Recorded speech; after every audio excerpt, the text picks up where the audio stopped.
Hello friend दोस्तों। संपत्ति अक्सर विवाद की वजह बनती है। पारिवारिक विवाद में संपत्ति एक बड़ी वजह होती है, लेकिन संपत्ति को लेकर स्पष्ट कानून है जिसके मुताबिक तय है कि कौन किस संपत्ति में हकदार है और कौन नहीं है। इन अधिकारों को लेकर जागरूकता जरूरी है। अगर आप अपने हक को लेकर जागरूक हैं तो कोई आपको आपके अधिकार से वंचित नहीं कर सकता, और अगर ऐसा होता है तो आप कानून का रास्ता अपनाकर अपना हक वापस पा सकते हैं। मान लीजिए सवाल है कि कोई बेटा अपने पिता की संपत्ति को अपने बेटों के नाम पर ट्रांसफर करता है, तो क्या बेटियां दावा कर सकती हैं? तो अगर इस पर बात करें तो कानून के मुताबिक पिता की संपत्ति में बेटियों का बेटों के बराबर अधिकार है। अगर पिता जिंदा है और उन्होंने अपनी स्वअर्जित संपत्ति को पोतों के नाम ट्रांसफर किया है, तब बेटियों का इस पर कोई दावा नहीं बनता। अगर पिता की मौत हो चुकी है और संपत्ति का ट्रांसफर वसीयत के जरिए हुआ हो, तब बेटी उस वसीयत को जायज वजहों के आधार पर अदालत में चुनौती दे सकती है। लेकिन अगर पिता की मौत बिना वसीयत लिखे हुई है तो मृतक की संपत्ति में बेटियों को समान अधिकार है और वो उस प्रॉपर्टी पर कोर्ट में दावा कर सकती हैं। दूसरी कंडीशन की बात करें तो मान लीजिए कि ए की पत्नी बी है, दोनों के 4 बच्चे हैं। बेटा सी और डी और बेटियां ई और एफ हैं। अगर ए के पास अपने नाम से किसी आवासीय संपत्ति का गिफ्ट डीड हो और बिना किसी वसीयत को लिखे उसकी मौत हो जाए, जबकि बी जिंदा है जो कि उसकी पत्नी है, इस कंडीशन में कुछ क्वेश्चन है कि क्या बी की पत्नी उस संपत्ति के उत्तराधिकार के लिए वसीयत लिख सकती है।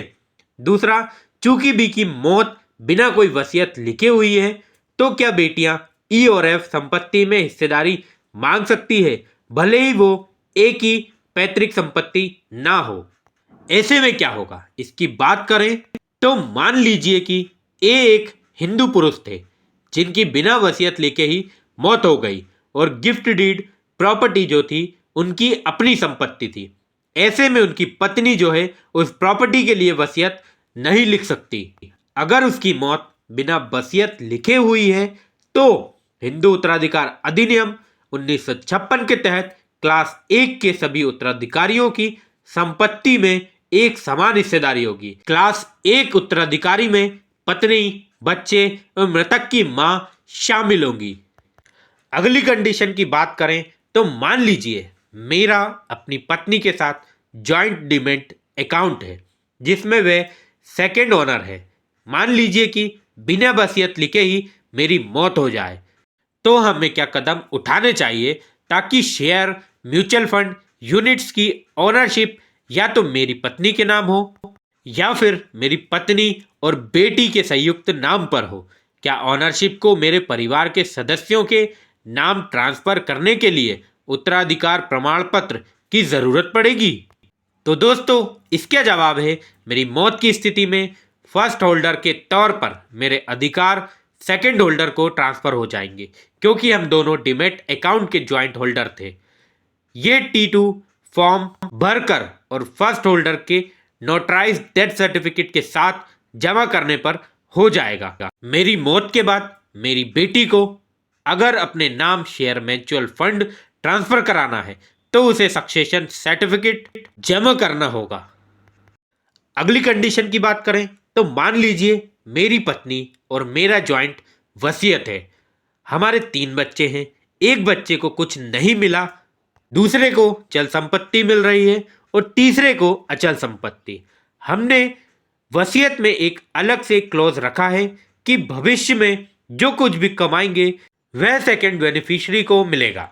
क्या ये कानूनी तौर पर सही होगा? इस पर बात करेंगे तो कोई व्यक्ति वसीयत के जरिए अपनी बची हुई या फ्यूचर एसेट्स को किसी भी लाभार्थी को दे सकता है और यह कानूनी तौर पर वैध भी है। वसीयत के जरिए किसी कानूनी उत्तराधिकारियों को संपत्ति से वंचित भी किया जा सकता है, जबकि वसीयत नहीं होने की स्थिति में वह उत्तराधिकारी के नाते संपत्ति का हिस्सेदार होगा। वसीयत के जरिए अगर किसी वैध उत्तराधिकारी को संपत्ति से वंचित किया जाता है तो वह नॉन बेनिफिशियरी हो जाता है।